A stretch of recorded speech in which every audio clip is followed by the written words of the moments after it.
Get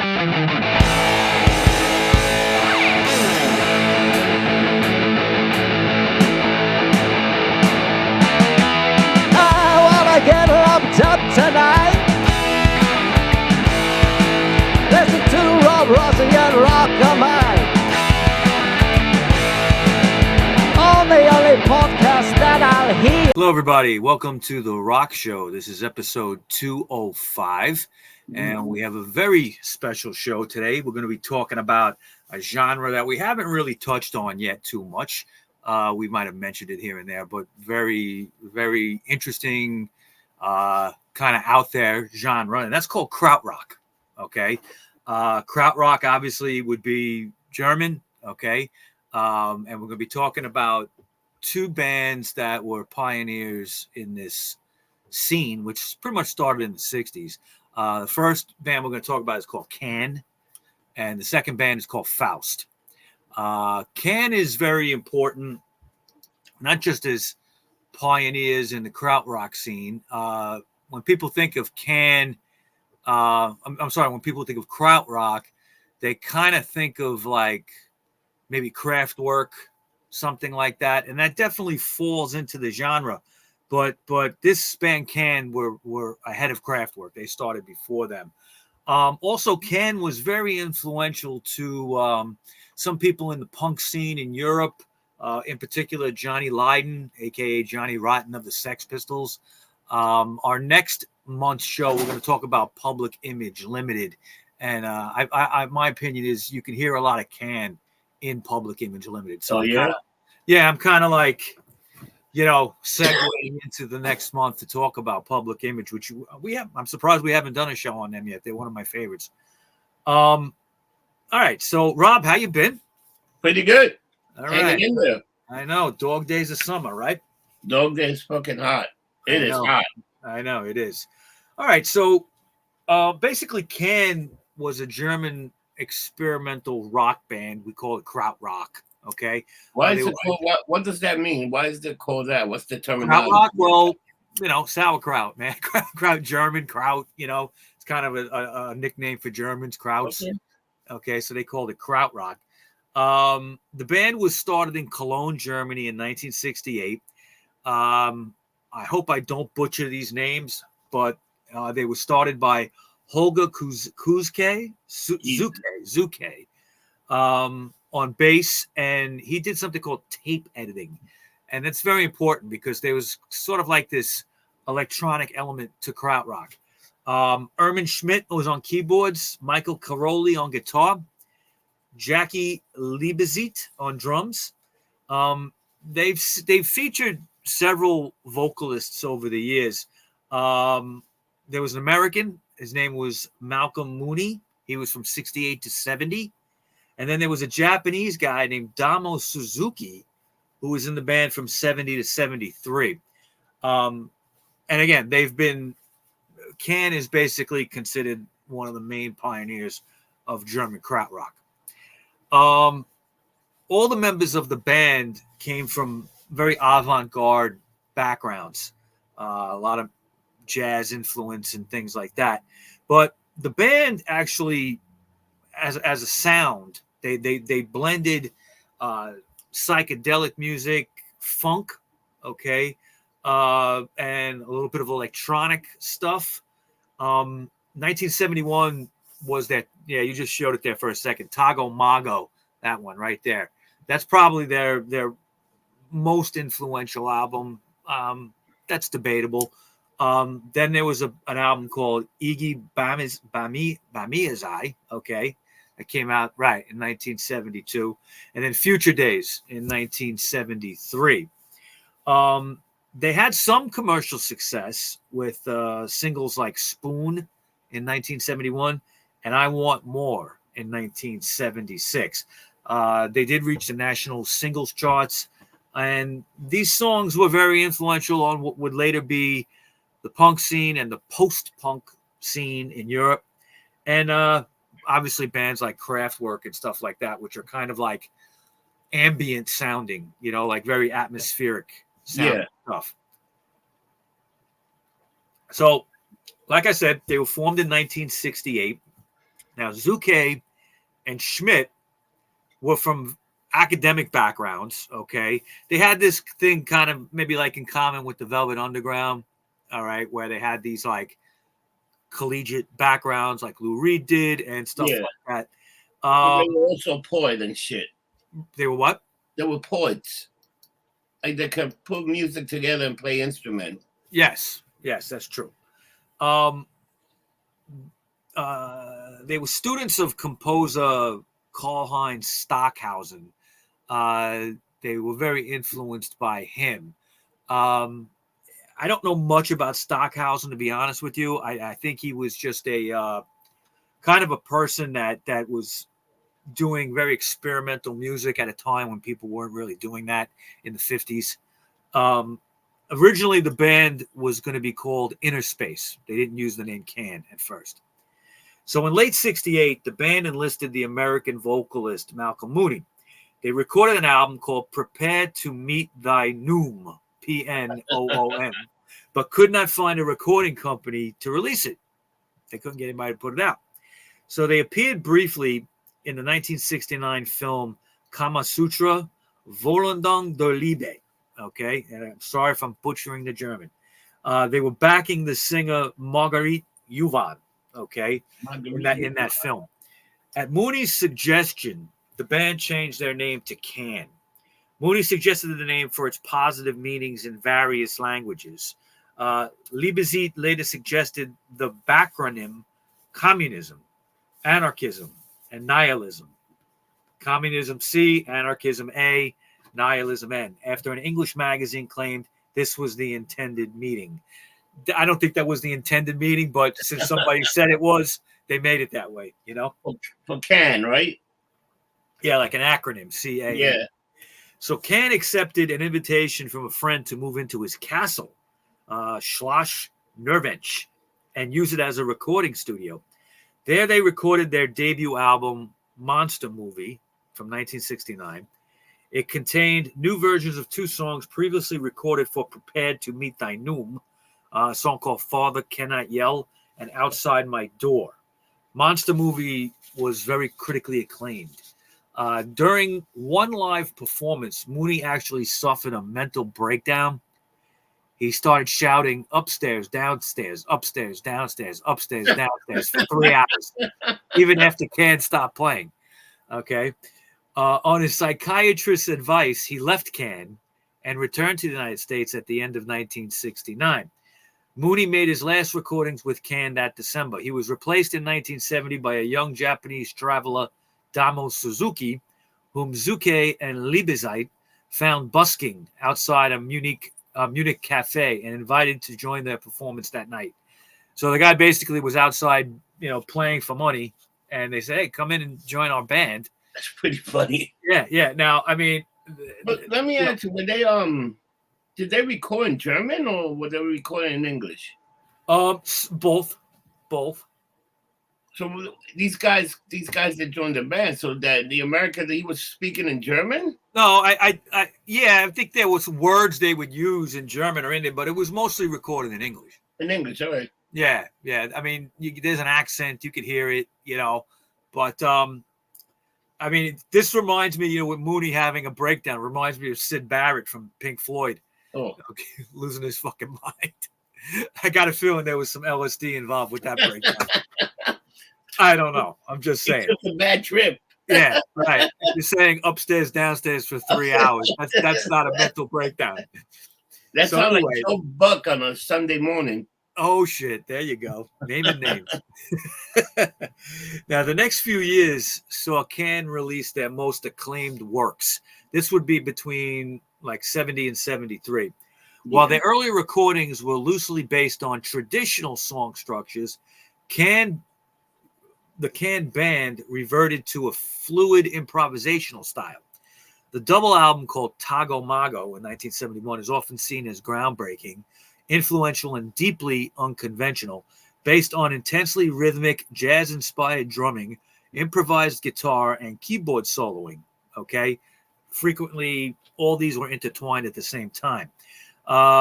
They had a lot of tape edits in the compositions, And Suzuki had very kind of idiosyncratic vocals. He was kind of out there.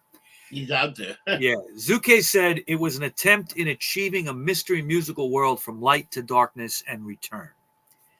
In 1971, the band composed the music for the 3-part German-language television crime miniseries Das Messer, which means the knife.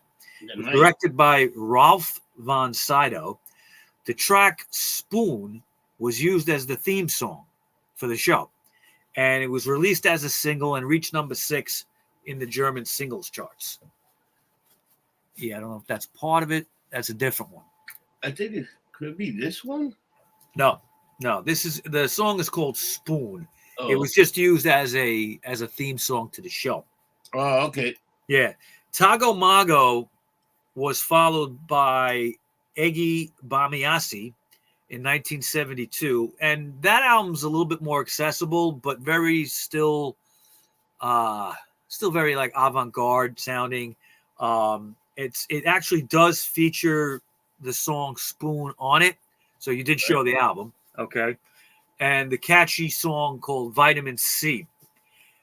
Czukay said, "We could achieve an excellent dry and ambient sound, and this album reflects the group being in a lighter mood." It's probably one of their most commercial sounding albums. It was followed by Future Days in 1973, an early attempt of ambient music that also includes the pop song Moonshake. Czukay said, Bel Air, the 20-minute track that takes up all of side 2 on the original Future Days LP, showed Can in the state of being an electric symphony group performing a peaceful, though sometimes dramatic, landscape painting. So Suzuki left soon after recording Future Days to marry his German girlfriend and become a Jehovah's Witness. Okay, so he got out of the business. Vocals were then taken over by Karoli and Schmidt in the band, but after Suzuki's departure, fewer of Can's tracks featured vocals, as the band experimented with the ambient music it had begun with Future Days. So they changed the basically style. They're going more in an instrumental direction, yeah, and creating like this atmospheric style of music as opposed to maybe psychedelic and things like that. Okay. 1974 to 79, the album Soon Over Babaluma came out in 74, continued in the ambient style of Future Days, but with some of the abrasive edge of Tago Mago and Egi Bamiasi. In 75, Can signed with Virgin Records in the UK and EMI/Harvest in West Germany, appearing the same year on BBC's Old Grey Whistle Test in a memorable performance of Vernal Equinox, in which Schmidt played one keyboard section with a series of rapid karate chops. Shortly after the appearance, Schmidt suffered a broken leg, which led to the cancellation of the band's UK tour. Now, it's interesting. I mentioned Pink Floyd before. Yeah. And early Pink Floyd with Syd Barrett. And Can got signed to EMI/Harvest in West Germany in 75. That was the time, at that point, Syd Barrett was no longer in Pink Floyd. But that was the label that EMI put them on originally. Those early Floyd records and the solo Syd Barrett stuff was on that Harvest label. Harvest at that time was kind of like when EMI didn't know what to do with you, they'd stick you on Harvest. And they would, it was more of like their experimental kind of out there, like they can't fit you in a genre type thing, so they would put you on Harvest. That's funny. Yeah, I mean, these were the days before independent labels and stuff. So yeah, that's how they did it. But that would be like a lot of when rap started getting big, they didn't even know what kind of label to put it in, so they put it all under hip hop. Even though it was all rap, a lot of it they went on the hip hop. Yeah, rap they've tried to market and remarket in different ways over the years. Yeah. So later albums like Landed, which came out in 75, and Flow Motion, which came out in 76, saw Can moving towards a somewhat more conventional style as its recording technology improved. They had a disco single called I Want More, and that was on Flow Motion. And it became its only hit record outside of West Germany. Wow. Co-written by live sound mixer Peter Gilmore, it reached number 26 in the UK charts in October of 76, which prompted an appearance on Top of the Pops. Anytime you went top 40, you would automatically get an appearance. And Czukay performed with a double bass in this performance. In 77, Can was joined by former Traffic bassist Roscoe G and percussionist Rebop Kwaku Ba, both of whom provided vocals, and appearing on the albums Sword the Light in 1977, Out of Reach in 1978, and the self-titled Can in 1979. Wow. During this period, Czukay was pushed to the fringes of the group's activity due to disagreements about the band's creative direction and his failure as a bass guitarist to keep up with the growth of the other musicians. Bass guitar was something Czukay had taken up almost by default, and he readily admitted his limitations on the instrument. Wow. After G joined Can, Czukay made sounds using shortwave radios, Morse code keys, tape recorders, and other strange objects, to record. He left Can in late 77 and did not appear on the albums Out of Reach or Can, although he was involved with the production work for those albums. Okay. So he kind of faded to the background. Yeah, he kind of faded to the background, dropped out a little bit. Now, after this split, all the former members were involved in musical projects of their own, often as session musicians for other people. Czukay recorded several ambient albums and collaborated with David Sylvain, among others.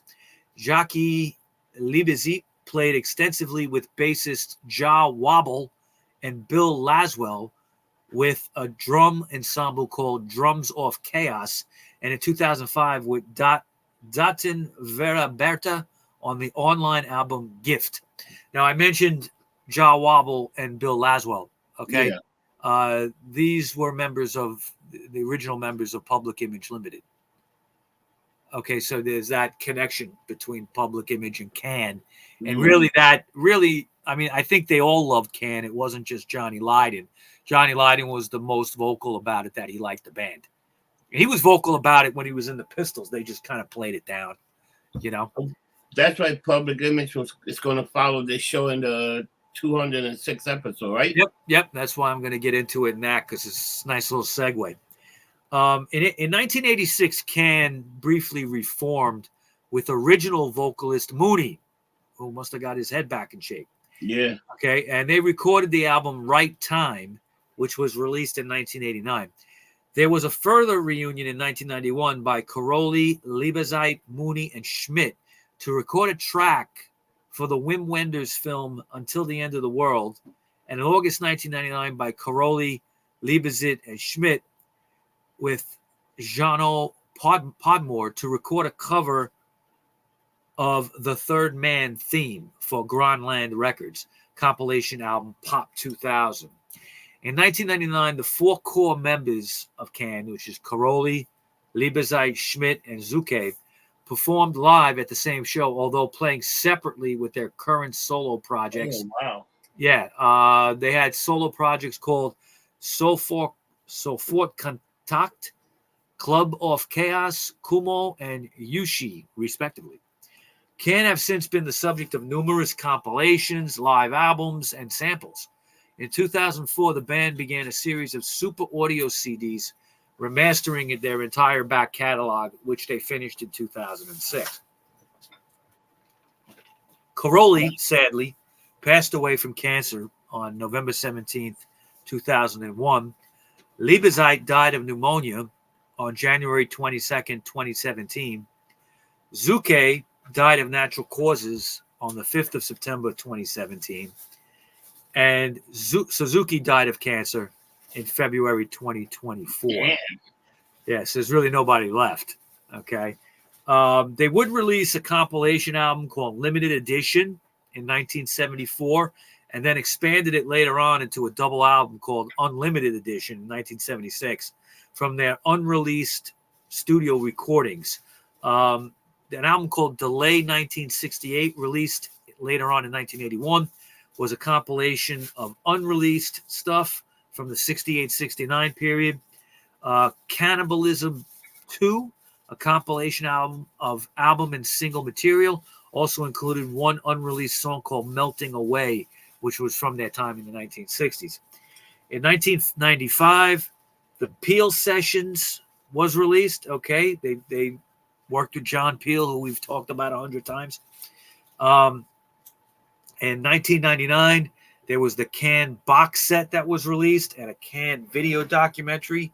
Wow. A concert recording from 1972 and a double live CD compiled by Michael Karoli and later released separately as Can Live Music, Live 71 and 77. Unreleased live music of Can have been also released on the 40th anniversary edition of Tago Mago in 2011. And then there's a 17 LP collection box set, okay, that of vinyl that came out in 2014. Those are for the big fans. And then you got like the lost tapes and shit. Right, like that. right. Lost Tapes came out in 2012, and that was all overseen by Irmin Schmidt and Daniel Miller, compiled by Schmidt and Jono Podmore, and edited by Podmore.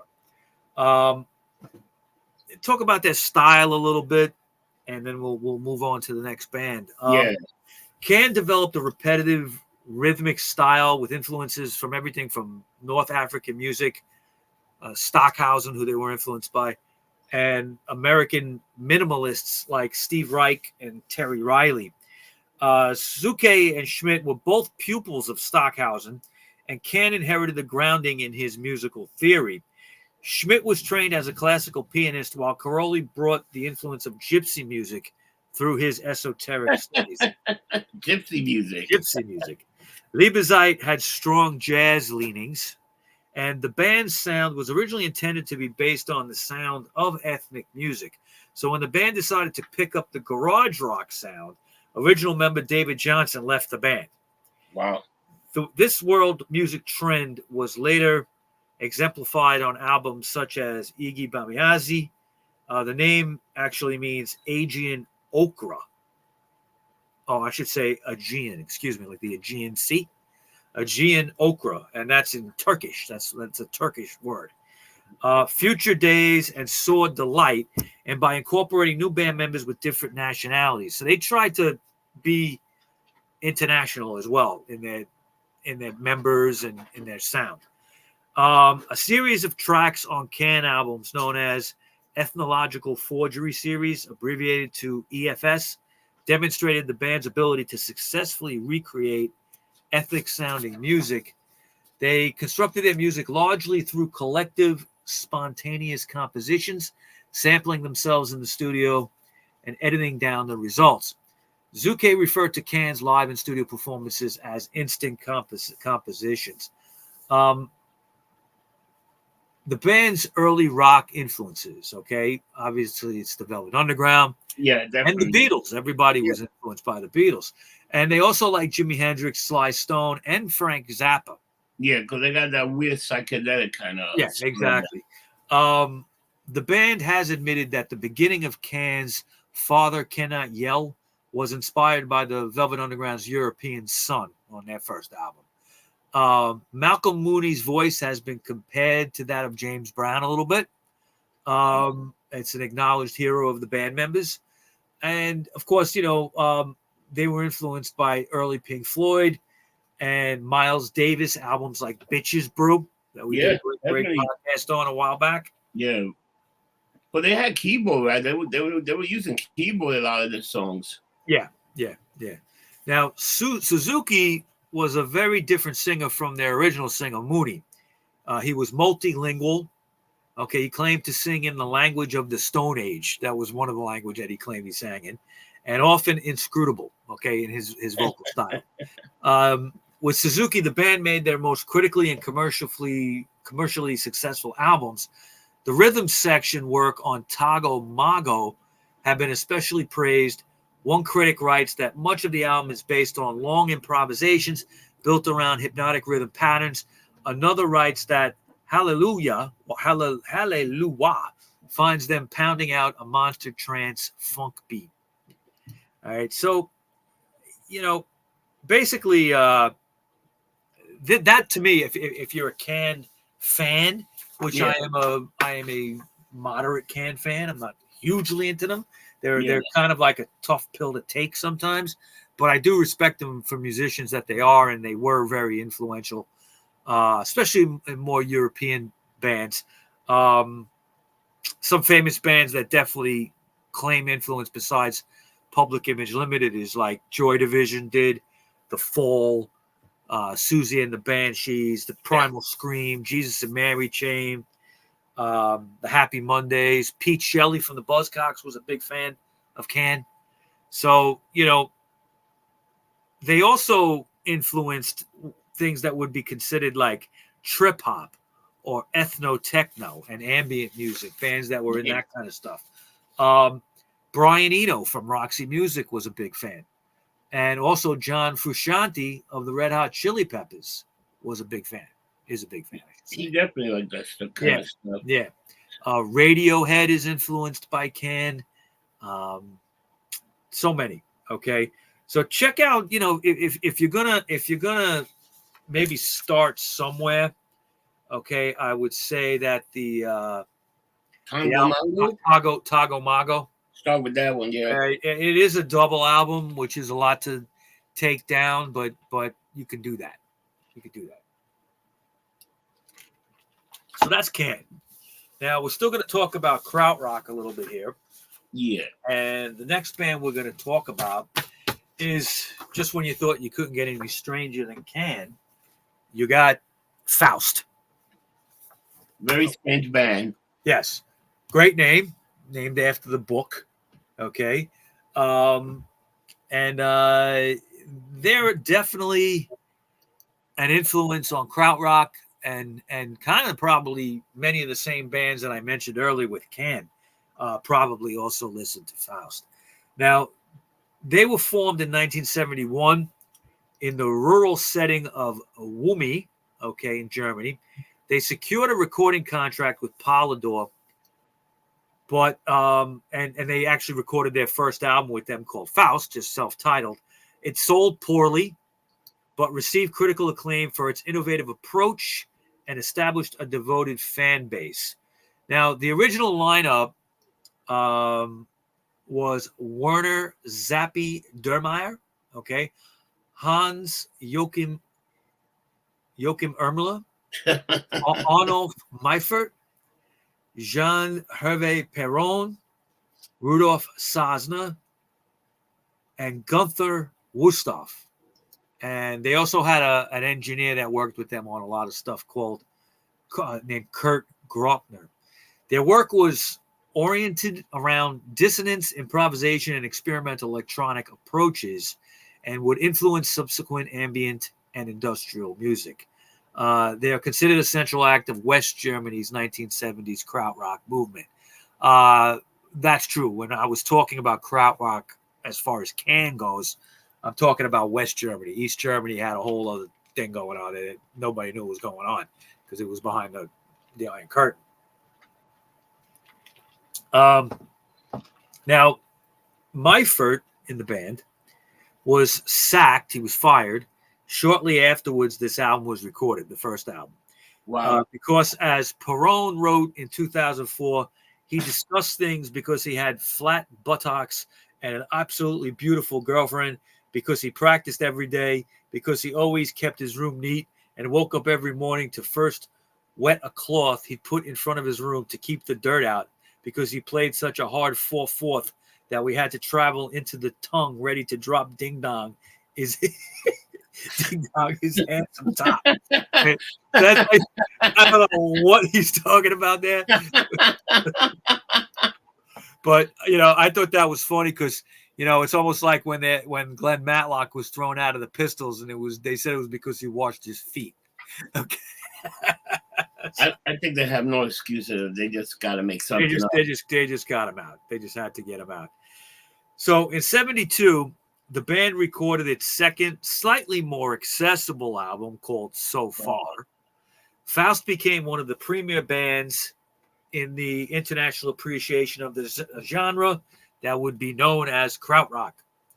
Faust became one of the first acts to sign to Richard Branson's Virgin Records, who embarked on a marketing campaign somewhat daring for its time, aimed at introducing Faust to British record buyers. The Faust Tapes was a cut-and-paste album which spliced together a large number of bits and pieces from their extensive collections of private recordings not originally intended for release. Virgin issued it at the then price of a single, which was 48 pence. Okay. The Faust tapes reportedly sold over 100,000 copies, but its low price tag rendered it ineligible for a chart placing. Okay. So what they were doing was trying to introduce Faust to the UK. They're signed to Virgin. Yeah. And they put out an album for the price of a single. So they took out a small, like 12 song album for the price. Yeah, well, it was private recordings that were never meant to come out, and they just did this. Okay, but that's like a good marketing move. You think about, I think it is. I think it is a good marketing move. I think they probably realized it to be. Because let's say if you told me, oh, you could buy 12 songs for the price of one single and whatever it is, and you know what, it's totally worth it. Right. Because most time a single is the song and then a B-side. Right. So after collaborating with Tony Conrad on the album Outside the Dream Syndicate, Faust recorded Faust 4, Roman numeral 4, at Virgin's studios in England. The band broke up in 1975 after Virgin rejected its fifth album. Some of these recordings later appeared on the Munich and Elsewhere album, but reissues of their recordings and various additional material through Chris Cutler's Recommended Records maintained a level of interest in the band. Now, Faust experimented with the presentation of their early records. Their first album was originally released on a clear vinyl in a clear sleeve with an x-ray of a human fist silk screened on the outer sleeve. I think you showed that before. I think it's this one. That's it. Yep. Their second album, So Far, made extensive use of the color black, though inside the sleeve were sheets with a different illustration for each song. The Faust tapes had a visually unsettling op art cover design by Bridget Riley, while that for Faust 4 consisted of a series of blank music staves. Basically, after their breakup, the band went totally off the radar. Nobody knew where they were. Okay. Recommended Records catalogs talked about the group's disappearance. Okay, they kind of hyped it up a little bit. Yeah. The official website lists 3 concerts during the 1980s that they did. And it was also an album called the Patchwork Album, which was a compilation of outtakes featuring 3 snippets that were recorded in the 80s. But apart from that, the group's activities between 75 and 90, those 15 years, remain shrouded in mystery even to this day. Nobody really knows what they were doing. Yeah, because then they came back in 1990, right? Right. So what the hell did they do? Did they just need like a mental, like... They probably just, these guys are very experimental, so I would imagine they were experimenting with all kinds of stuff that they just didn't want to put out. So in 1990 and again in 1992, members Irmler, Dermeyer, and Perron reunited for performances. In 1994, Faust toured the United States for the first time, with Perron and Dermeyer assisted by Stephen Ray, Lobdell, and also members of Sonic Youth as an opening act. Yeah, nice. Irmler did not participate in the 1994 tour, that U.S. tour, but took a more active role after that, producing the group's records and releasing them on his Klangbad label. He also compiled and edited the Patchwork remix album in 2002. Sosner's chronic alcoholism ended a brief reunion with Faust after 4 or 5 exhausting days, and he died on November 10th, 1996. Wow. Gunter Wusthof has not taken part in any of the reunions. They have continued to perform in various combinations and with various additional musicians ever since, with Dermeyer always behind the drum kit. In 1996, Dermeyer and Perron met Olivier Manchon and Omari Kambuzat from French group Ulan Bator. Ulan Bator. Ulan Bator. They performed for the first time together as Collective Metz in November 1996. This quartet became the basis of a later Faust lineup, and this concert was part of a 2005 release. A few days after that, Faust performed at the Garage in London and at the Transmusicales de Rennes, featuring Chris Cutler. After 2 studio albums, Perron left the group in June of 97, June of 97, excuse me. From mid-97 to 2004, Faust toured as Zappy W. Dermeyer, Hans Joachim Ermler, Stephen Ray Lobdell, Lars Pakstad, and Michael Stoll, releasing many more studio and live albums. This was a very prolific period for them. Dermeyer and Dermeyer and self-proclaimed art terrorist Perron reunited in 2005 when Zappy proposed that they start a new Faust band together with Olivier Manchon and Amaury Kambuzat from Ulan Bator. Faust now exists in 2 completely different incarnations, both active and each reflecting different aspects of the original group. Uwe Nettelbeck died on January 17, 2007. Dermeyer's and Perron's new version of Faust made their debut at the 2005 Art Terrorist Avant-Garde Festival in Schipphorst, Germany, where they also presented a new release entitled Collective Metz, a collection, including concerts from 96 and 2005 and some unreleased solo songs. They also recorded Trial and Error and released on DVD in 2007. That came out. This incarnation of the group has been extremely active, releasing several CDRs and DVD-Rs. They make all their own stuff, okay? And touring extensively. So they changed the members. A few members left, and then they had a few members that were there, but this is not the original band at all. There might be one or two. It's like 2 separate bands with different incarnations of the band. That's pretty funny. The album In Autumn by Durter, this release also Scalding and the members of the Welsh group Ectogram. The trio of Dermeyer, Perron, and Kambuzat performed at a Rockin' Opposition Festival in France in April of 2007. This trio lineup also recorded a new album entitled Disconnected, which was mixed by Stephen Stapleton and Colin Potter of Nurse with Wound. Wow. It was released to tie in with the 2007 Schipphorst Avant-Garde Festival in July of that year. C'est comme complique, the second album from these sessions, was released in February 2009 on the Bureau B label. A 2009 BBC documentary on Krautrock featured interview segments with Perron and Dermeyer. In 2011, in collaboration with British artists Geraldine Swain and James Johnson, the duo recorded a new Faust studio album called Something Dirty. In 2010, Faust, with members of Hans Joachim Erler, Stephen Ray Lobdell, Lars Pokstad, Michael Stoll, and Jan Friede, released a new studio album, Faust is Last, which happened to be the last studio album by Ermler's Faust. That's the last one that they've put out. After being absent from the band for 49 years, core member Gunther Worsdorf, the guy that got thrown out, reunited with Werner Zappy Dermeyer to play on the new 2022 Faust album, Dornbruch. Perron, though, is not present on the album as a musician. Members of Einstürzen, I never could say the name of this band, Einstürzendi Nubaten, and they're a German band, and Monobeat Original, another musical project by Dermeyer, also play on the album. Einstürzend Nubaten is kind of like an industrial type band,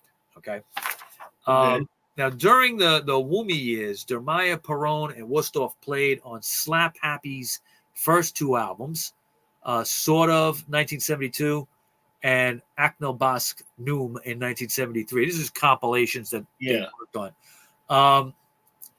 Slap Happy's Peter Blegvad had played with Faust in Woomy and subsequently toured with them in the UK. That tour also featured Uli Trepti, who had performed with Guru Guru and New. Jesus, what a It is. In contrast with Slap Happy's song-based music, in 1972, Dermeyer, Perron, and Sosna also collaborated with the violinist Tony Conrad on Outside the Dream Syndicate. The record was released in 1973 at a low price in the UK and was at the time one of the few available examples of drone-based minimalism. Just as what does that mean? Well, the Velvet Underground was very influenced by drone-sounding stuff. Yeah. Okay, that kind of like constant beat, constant sound over and over and over. Faust was like that as well in some ways.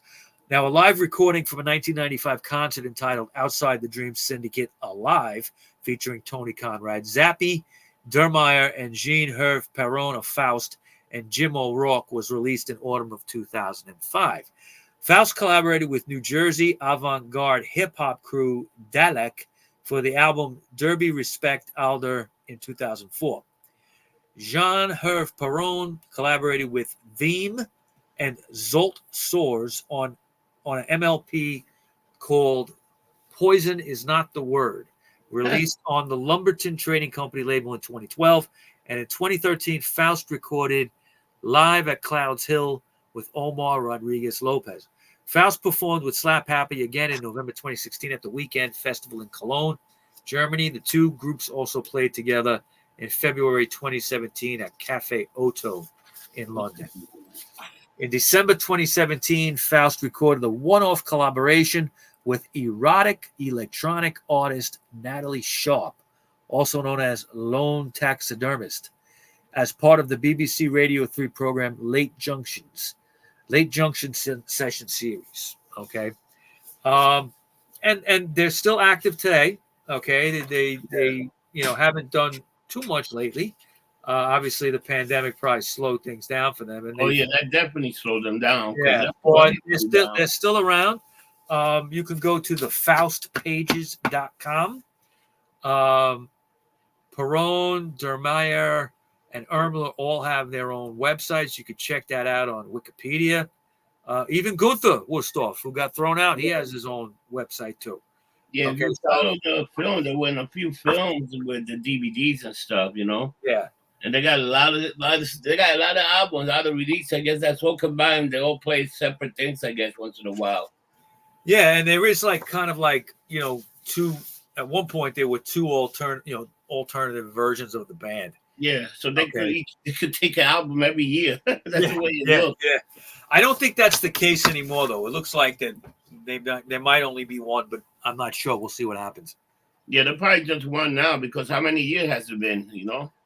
They've been recording since over 50 years, 53 years. So they probably different members of different groups came together and they just continued the band.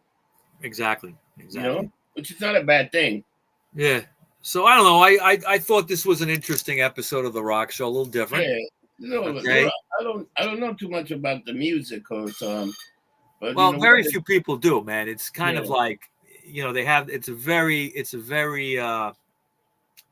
You could say that the two bands we covered, Can and Faust, are cult bands. I've heard of Faust. I never heard of Can. Can was like I don't even know who the hell they were until I started looking them up, and I was like, whoa. Yeah. But Faust, I definitely heard because they were around for a long time. Yeah, I actually prefer Can if I had to pick. Yeah, I think because I like what they do musically. Faust is a little more. They have more of an industrial bend. Them. It's something that I don't care for that much, but they're both very influential to so many bands today. Let me see if there isn't really a legacy as far as Faust, but it has to be very similar. Anybody listening to Krautrock knows Faust without a doubt. Yeah, they probably do. Yeah. So where can we find you, Rob? You can find me on Instagram, Facebook, the Getting Lumped Up website, and also the YouTube channel. If you like this show, please subscribe and like, because that's the way it helps more people to watch us. And pretty much that's all where you can find me. And where can we find you, Mike? Okay, well, I'm all over the place. Look for me on Facebook under Rocco Mike, and of course the Rockshow podcast group page, which is growing quite Yeah. a lot recently, up to close to 3,000. I think over 3,000 now. Yeah, members. we definitely. And then you could find me on Instagram and Twitter, which is now X, as Rocker Mike 212, and all the others: Truth Social, Getter, Cloud Hub, MeWe. Just look for me under Rocker Mike, and you'll find me. So Not bad. Yeah. And also, I guess we got to announce it. We're going to Nostalgia TV soon. Gnostic TV. I'm hoping by the time this is up, which will be our August show, I'm hoping by then we'll have something up on gnostictv.com. That's GNOSTIC TV.com. The Rock Show is going to be here. I don't think we're changing anything with that. We're going to keep that free. Yeah. Right. I'll still be on YouTube and all the podcast engines. But our true crime series that we are just starting now, called The Truth Behind the Crime, will be on Gnostic, and there'll be other special shows, and the Conspiracy 420 show. Yeah, that's good. TV. We're going to bring that back in full force. We had to take that off of YouTube because we were having issues with censorship and stuff like that. Yeah, Gnostic TV is great. They will not censor, so there's no problems with getting banned and shadow banned. Yeah, because we have issues with that on our YouTube channel. How did that show we did with Bryce? Because we did Son of Sam. How did that show do so far? Has he got? I as of now, I don't have the numbers, but I think it's done well. We did a short trailer, and the trailers themselves between Rumble and YouTube did well over 4,000 hits. Nice. Okay, so some of that might have translated into actual views on Gnostic, I would think. So we hope that did good. And that's all we got today. A little Krautrock show. I hope you enjoyed it. Something different. Yeah. Next month we're gonna have Public Image Limited, the famous band started by Johnny Rotten from the Sex Pistols after the Pistols broke up. Yep. And very interesting band. If you don't know anything about them, check them out. I'm a big fan. I'm gonna have a full history. And I think we got to do we haven't done a making of this, even the 5 more albums that you need to have. I think that can wrap up the rest of the year. Yeah, we meant to do that. It just didn't materialize, but I think we can do that. Yeah. So we'll come up with some live albums and some making ofs. Yeah, maybe one more making of another iconic album, because those are always good shows. Didn't we do a making of something this year? Nothing? Yeah, we did the making of the Sex Pistol. Yes, Never Mind the Bollocks, right? Yeah, Never Mind the Bollocks. I think that was the only one. That's the only one, this year. So we're mostly it's good if we do 1 or 2 of those. I think for Black History, we should still keep for February 2 shows, 2 artists. Yeah, we'll do that. Let's getting a little ahead of ourselves. We have to. This whole Gnostic thing is we really got to jump into it. So but we're trying to bring you all good content, everybody. So we hope you enjoy it. We thank all the viewers out there for the 5.5 years of watching us, and our faces made for radio. So all right. So what do we say at the end of every show, Rob? We don't get drunk. We get lumped up. And we'll see you next time. Take care, people.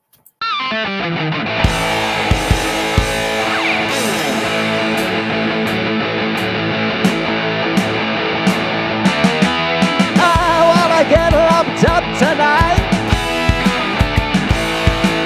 Listen to Rob Rossi and Rocker Mike on the only podcast that I'll hear that won't make me wanna rip off my ears. Oh, the Rock Show, the Rock Show.